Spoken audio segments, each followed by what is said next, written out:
Welcome back to the Free Spirits Podcast, where we get into the functional and THC beverage industries. We will be exploring the brand stories and operations that redefine how we relax, connect, and socialize. I'm your host, Lars Miller, and here with my co-host, David Gonzalez. Before we jump in, quick reminder, be sure to check out our YouTube channel. Subscribe, follow us on whatever podcast platform you use. If you give us a rate and review, it really does help us a lot. Joining us today is Kerry Hinkle, Director of Membership and Public Affairs at the U.S. Hemp Roundtable. Kerry has been instrumental in shaping hemp policy at both the state and federal levels, working with multi-million and billion-dollar companies to secure hemp-friendly legislation.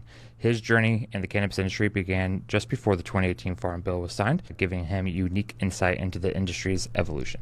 Welcome, Kerry. Hey, Lars. Hey, David. Thanks for having me today. Excited for the conversation. Absolutely. Thanks for joining. So, Kerry, one of the first questions I had for you was, the hemp industry has had some major changes since 2018 specifically. And as someone who started in the CBD retail side of things and who now shapes policy, can you walk us through that evolution, in particular, how products like Delta 8 changed the landscape during COVID? And has your retail experience informed your current policy work? Yeah, absolutely. Yeah. So before the 18 Farm Bill, I started working at a CBD American Shaman shop in Indianapolis, where I'm originally from. I just walked in one day when I was working at Jimmy John's, and they were paying me like $8 an hour at Jimmy John's, and the guy at the CBD shop said he'd paid me $12 an hour. So that was a big motivation for getting into the industry, was just making a couple extra bucks more while I made my way through college. So I started selling gross tinctures that you stuck under your tongue, and I would tell my customers, if it tastes bad, it works good, and it was a real nascent industry at the time. I can definitely remember,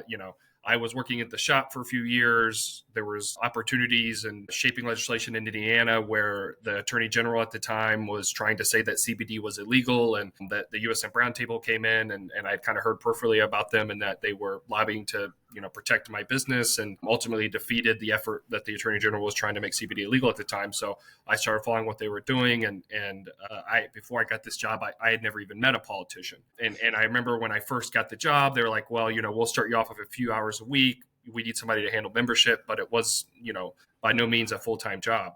And so I would be working in the CBD shop, and we're like, we got to do something about this Delta 8 problem. The Hemp Roundtable was instrumental in passing the 2018 Farm Bill. And, at the time, there was a reason why it was just Delta 9 THC is what was written in the Farm Bill, because that was all that we knew that got you high at the time. And so I would be on a call about, we got to do something about Delta 8, right? I'm like, yeah, I know for sure. I'm like, hold on, I have a customer. And I would turn around and sell them some Delta 8 products, right? And then I'd get back on the Zoom and be like, yeah, I know this is kind of crazy. And that was at the height of COVID, right? The CBD boom has happened. Folks that tried it once didn't like that gross tincture, said, maybe CBD is just not for me.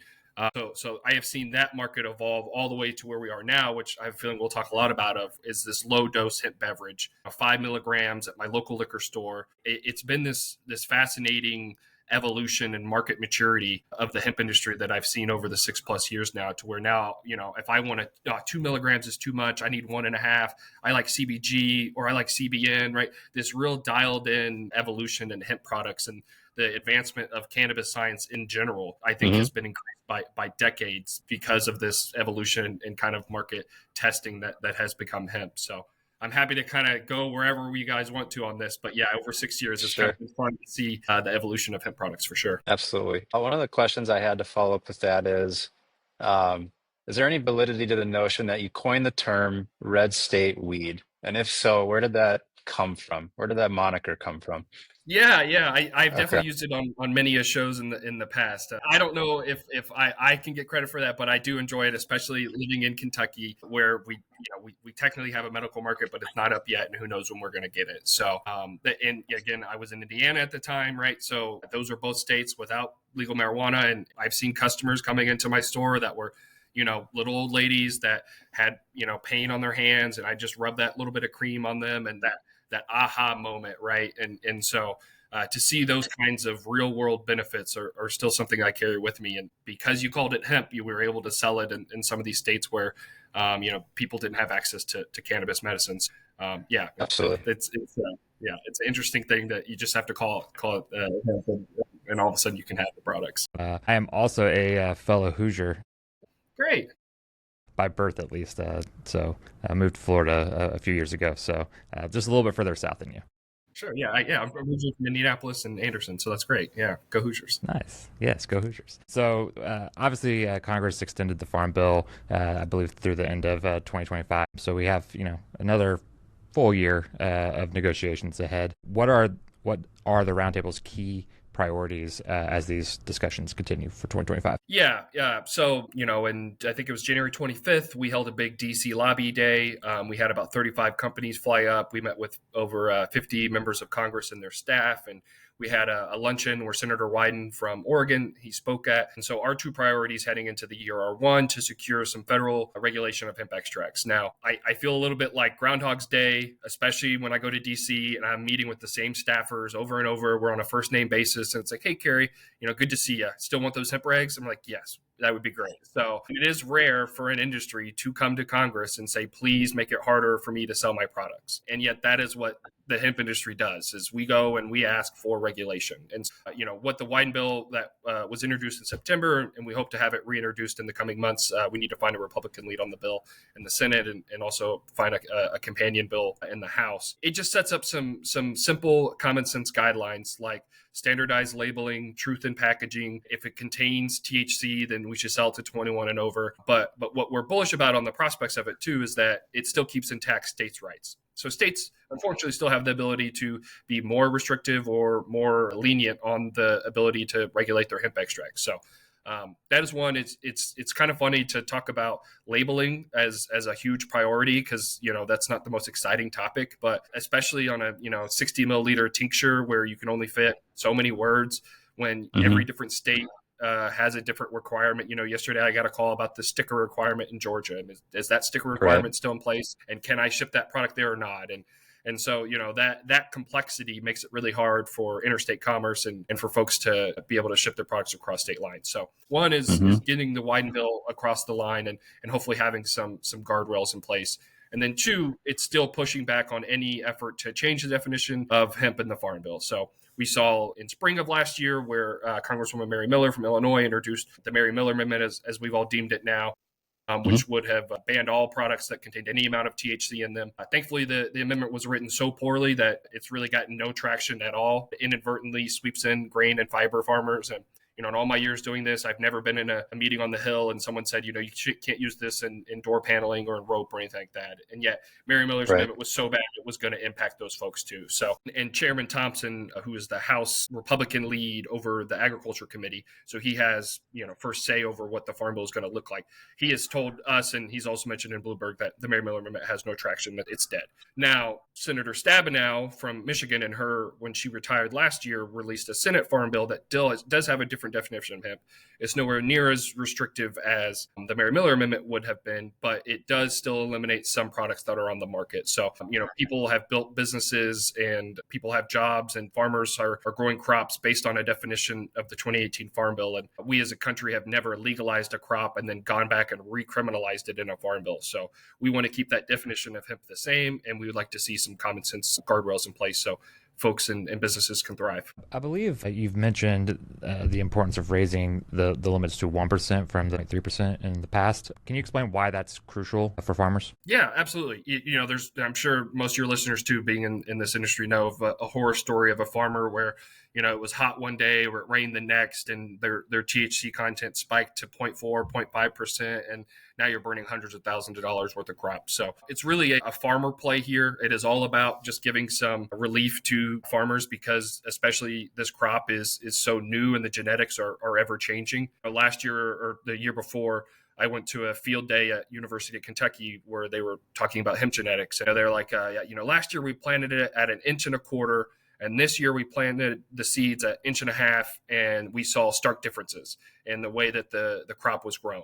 And so just 1/4 inch of the way that you plant your seed in the soil could affect the way that it is grown. And I share that because these genetics are ever changing and ever evolving. And so farmers needed just a little bit of relief to let, nature, take its course. And they also, background check is a big issue for farmers as well. Most folks are 60, 70 years old and have been doing this their whole life. And the last thing they want to do is take time out of their day to go down to the county clerk and get their fingerprints scanned and feel like a criminal, right, for growing a perfectly legal crop. So farmers definitely need a little bit more relief on the ability to grow hemp. And how is the roundtable approaching CBD in particular as a dietary supplement in these negotiations? Yeah, that was our big push for years and years and years. HR 841 in the last Congress was the bill that got the most traction, that would have regulated CBD as a dietary supplement. The FDA has been in a finger pointing game with Congress over this issue.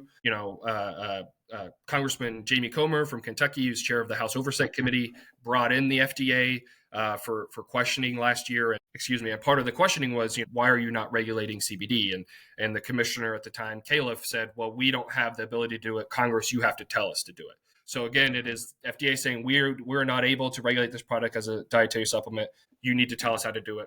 Congress is looking at FDA. You should have the ability to do it. Why aren't you? So it's this finger pointing game where what ends up happening is that nothing gets done. And unfortunately, some guardrails that need to be in place to prevent bad actors from selling these products to people that shouldn't have it are flourishing right now. I think in general, a sense I have in this industry is that the regulated marijuana market is over-regulated and the hemp market is under-regulated, and there needs to be some kind of unity here to meet us in the middle, to where having the ability to ship products across state lines and being able to purchase online, these are things that the marijuana industry would love to have, and yet they are too overly restricted and too overly taxed to really thrive as a business, and that's why you see so many of them getting into our side of the industry now. So I see some kind of meeting of the minds, meeting in the middle, to where these companies can start to continue to sell the products that we all know what they're intended to do, and hopefully we can find some kind of common ground solution going forward here. Here, I think what stands out is what you just mentioned there is, if you look at the evolution of marketplaces, it always starts off with this wild, wild west. It's a gold rush. Everybody rushes in, and then inevitably over time,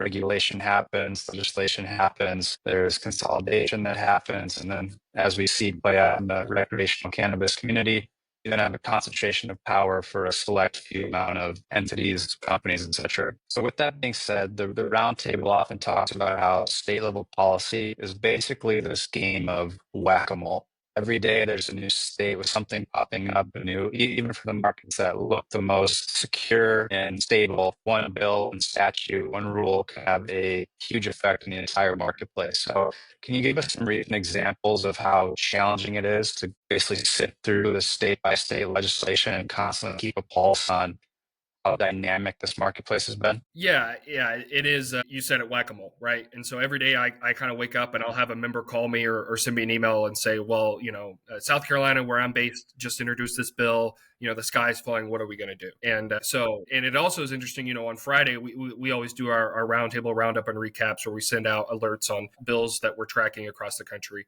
So this Friday we sent out an alert on 8 states, and I got feedback from some folks that it wasn't precise enough and concise enough for people to understand how to take action, right? There's so much going on. I'm not really sure where to take action, right? That was some feedback I got. And then I got other feedback that we did not cover enough states. We should have covered this bill. What about that bill, et cetera, right? And so it is kind of hard, one, to know what legislation has real teeth, what's going to move, what's more likely, where can we have real change, and where is it, not needed. Part of this is on the ground work. So we'll hire lobbyists in a handful of states, usually dependent on where our members might do business or where we think we have an ability to impact real change. And so it's this combination of public and private pressure that allows us to effectively lobby at the state level. We do have a multitude of services that we use that track all the bills, and we try to filter through them and understand, what's the impact. There's also, are we okay with legislation that might be 10 milligrams per serving, 100 milligrams per pack? Okay, unfortunate, but do we live with that versus an outright ban, right? At what point do we want to, that 10 and 100, that sounds reasonable, but what about 2 and 5, right? Well, now it's like, do we want a 2 milligram per serving and a 5 milligram of THC per pack bill? And that's what could become precedent around the country, or do we fight tooth and nail and now we're stuck with a ban like what we are in California? And so some of this is strategy, and some of this is just dependent on, need and where we think we can impact change. But Yeah, and I'll also add that this has been evolving and building over the years, right? When I first got it started, we would track a few states every week, and it feels like now each one is deciding to legislate or regulate us differently. And so, part of this is not only the systems that we use to keep track, but also the members that we have on the ground in their districts. Hey, I'm meeting with this legislator today. This has real legs. We need to impact change here. And so that's where we might activate an email campaign or run social media posts. And so, when elected officials, they are selfish because they want to be reelected. And so when a business owner is talking to them and saying, I've got X amount of employees and I pay X amount of tax dollars, this bill is going to destroy that. Also, I know you heard from 5,000 emails because we ran this email campaign and I've got the report here. And so that's what I mean by that combination of public and private pressures. You're hearing it from your constituents. You're hearing it from the business owners. Hey, maybe this is a bad idea. Maybe there's a better solution to pass here. So it's this big, crazy machine that is kind of hard to quantify that is lobbying, but it keeps me fun and it certainly is a busy time. Sure. I wanted to drill down on one of the points that you had mentioned. So recently, your Ohio campaign generated, 1,500 emails in about 3 days. So how do you go about mobilizing stakeholders so effectively? It's got to be like, herding cats, so to speak. So how do you actually go about mobilizing these people to get action taken care of? Yeah, and Ohio is a good example where there was real teeth. Leadership on the House and Senate, Republican leadership on both chambers wanted to ban hemp products, and thankfully we were allowed to. Not only did we get the email campaign activated, but our general counsel Jonathan Miller went and testified. We hired a lobbyist on the ground there. We had businesses in Ohio that also were not even in our membership. I was in communication with them. Hey, send out emails to all of your customers and let them know that this bill could destroy the industry. We have some retail members like your CBD store, and in the past they have hung flyers up on the shop that's got a QR code that takes them right to the email campaign that allows them to quickly send an email. You just type in your name, your email, and you can hit send. We always have a pre-populated template. We always encourage folks to personalize it. That's always more effective. But also when you're getting thousands of emails in a couple of days, that can really grab the attention of a lawmaker or a legislator and let them know that this is not what their constituency wants. Part of this too is our email campaign and list has been going for over a decade now. So we've been able to slowly grow that email subscriber list and segment based on state or need. And so, it is tricky though, because when you've got 10, 15, 20 states to report on, some of this can get lost in the shuffle. So you kind of have to pick and choose your moments on when you want to raise the alarm and maybe when you just want the public to be aware of something that's happening. Of course. So with that being said, what are some ways that industry members can get more involved in these state level efforts? For example, someone might say, well, hey, I don't live in that state. This doesn't affect me. But to your point, that might impact their ability to do things like interstate commerce. So how do you go about getting actual industry members more involved in some of these state level fights? Yeah. And it is tricky because, our platform that we use for our emails is called Voter Voice. And it, by design, does not allow for somebody from Florida to email a lawmaker in Indiana because they are not your constituent. Right. And by the design of the way our government is set up, they should theoretically not be worried about their Florida constituency when they're there to represent Indiana. So at the state level, it is focused in on if you live there or do business there, put in that zip code, and this is the way to do it.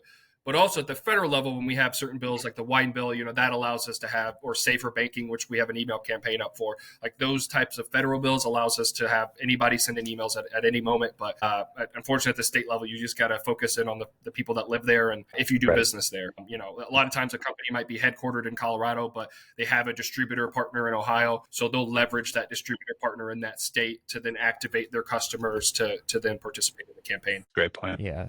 So let's go back to obviously the ban in California. That was a big blow. So and that's happened a few different times in different states, over the years and everything. So what does it look like behind the scenes you kind of went through it a little bit, but from behind the scenes, what does it look like, from an activation standpoint on getting to everyone to, make the change that we want to see? Yeah. California, we were very, very instrumental in the passage of AB 45 several years ago. And we worked closely with the bill sponsor, Aguilar Curry, on that legislation several years ago. And we were pretty proud of that bill. And so we had leveraged well-known lobbyists at the time in California to help, provide industry stakeholder feedback on that bill. And to see where several years later now, that same representative who passed AB 45 was trying to pass a bill called AB 2223, which would all but ban hemp products. And we fought tooth and nail. Now it wasn't just us as the only ones in the room negotiating like it was in 2021. We had a lot of stakeholders, a lot of companies getting involved here, and we defeated that bill. And we were pretty proud of that. And we felt like the governor overstepped his boundaries and came in and decided to, through executive action, ban these products from being sold. And I'm seeing pictures of armored police officers with machine guns going into a grocery store to pick up, some 5 milligram beverages, right? It's just kind of asinine to see and so after, we felt confident about that lobbying victory, didn't just see the governor overstep and issue the executive order. We then, for the first time of my time at the roundtable, decided to get in litigation. We had never done that before, but kind of being the face of California from a hemp advocacy standpoint, they were looking to us to get involved with it.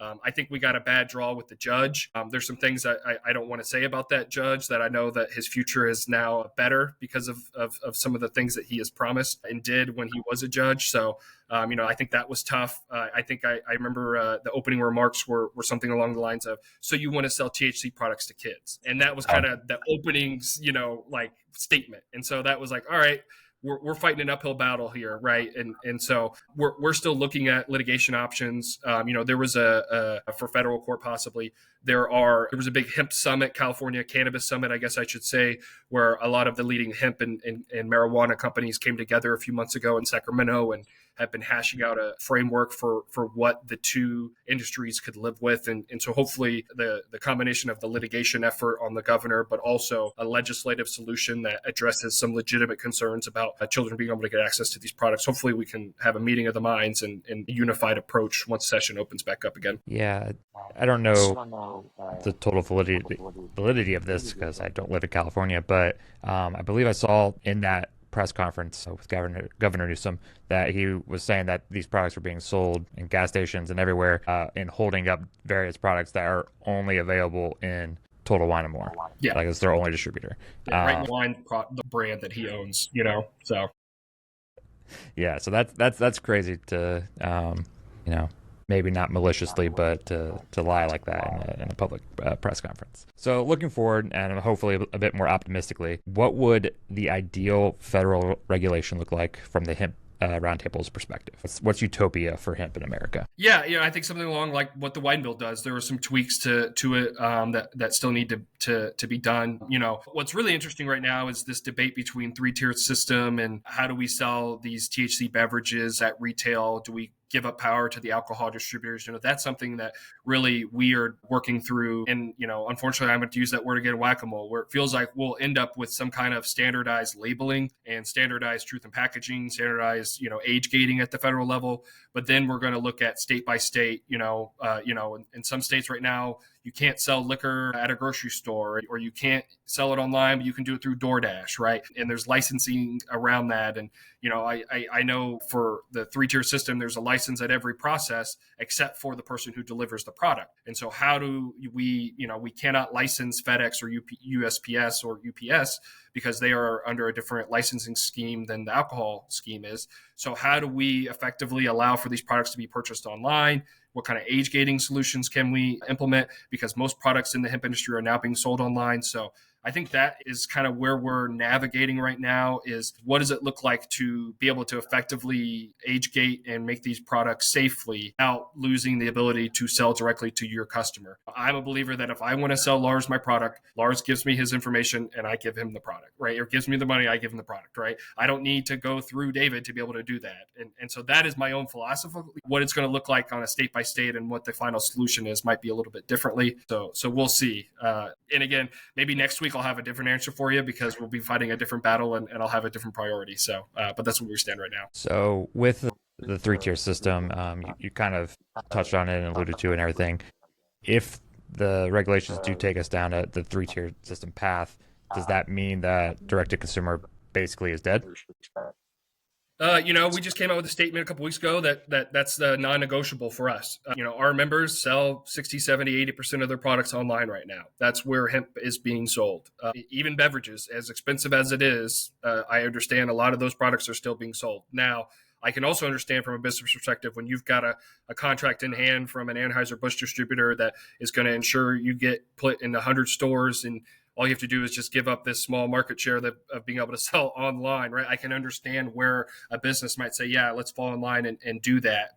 That's just part of it too, is some of these guys in the alcohol industry have been doing this for so long, and they are just like, confident is the word, I guess I will say, is like, you're going to go through us and there's nothing you can do about it. Right. That's something Right. I think we're facing in Texas right now as an example. And so, but when the 3-tier system was implemented 100 plus years ago, it was because alcohol was killing people in the way they were making it. And 100 years later, now we have a lot better, GMP manufacturing standards, and we have better guidelines to be able to protect consumers that are buying these products. I don't think we need to go back into this distributor model where we give up all this power and ability for businesses to control where they sell their products and when. But yeah, it'll be interesting to see as it evolves. Yeah, I think that's an interesting question to grapple with, because to your point, there's a whole $9 billion plus industry that's direct consumer wine. And so there's already these examples of categories under, say, the liquor bubble that have found a means to sell directly to that consumer. But conversely, the infrastructure that all these alcohol distributors and supply chains have built up over the past 100 years is extensive. And that's going to be one of the biggest capital expenditures if people did want to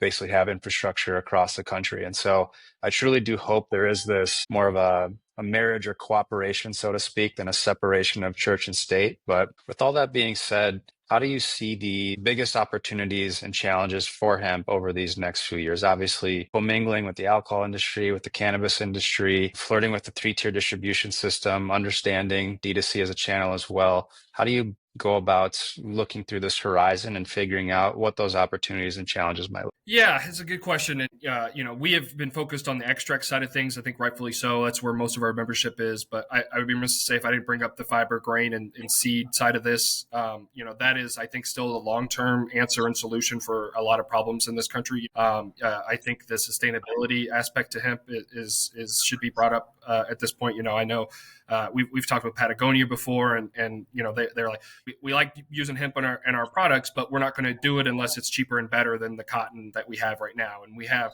existing systems that are in place, that have been in place, and we're not going to disrupt it just to say that we have hemp in the product. So as that supply chain matures and as more farmers are able to grow it and they're able to corticate the crop more properly, I'm really bullish on that segment of the industry still. On the cannabinoid side of things, I think some of this too is normalization of the category. I think people are used to having a couple of drinks at dinner and then driving home, right? Not the same for a couple of THC drinks at dinner. I've heard from consumers say that's non-negotiable. I can't do that, which is good if you understand your tolerance. But I think people that are more used to the products might be able to do that. So I'm really interested in seeing. Every time I go to a restaurant, there's always alcohol. I'm really interested to see, as these products become more available on tap, like they are in Texas and Minnesota, what the mixed drinks look like. I think we all know consumer trends are going more and more away from alcohol. I'm really bullish on the ability for folks in their 30s and 40s as they continue to switch over into the category. Low dose, I think, is